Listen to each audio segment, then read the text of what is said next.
Good day guys! Ngayon po ay Sunday at dahil nga po mainit na ngayon ang panahon ay naisipan namin na gumawa ng ice candy na may flavor na avocado. At bago po natin ipakita kung paano natin ito ginawa, napakasimple lang po. Ipakilala muna natin ang ating channel. So let's go!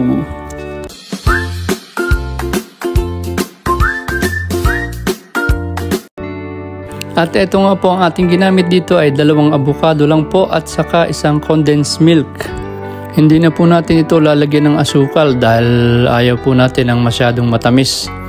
Yan lang po ang ating paghahalo-haluin dito upang makagawa tayo ng ating ice candy na pamatid, uhaw at saka panlaban sa init. So let's go! Gumamit nga din po pala tayo dito ng fresh milk. Kaya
so eto na po ang ating finished products na ice candy at ngayon po ilalagay na natin ito sa rep at atin po munang patitigasin dito po sa loob. Ayan po ating isasalansan na ito dito.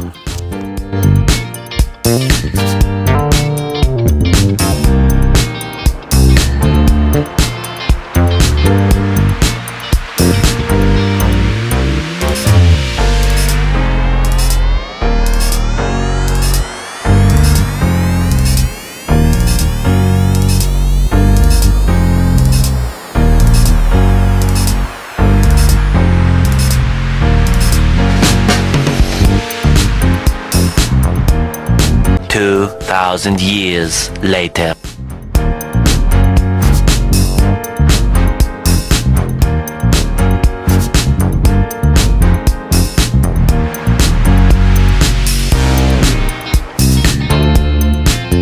So ayan na po, ready na po ang ating ice candy. Napakasimple lang po ng paggawa.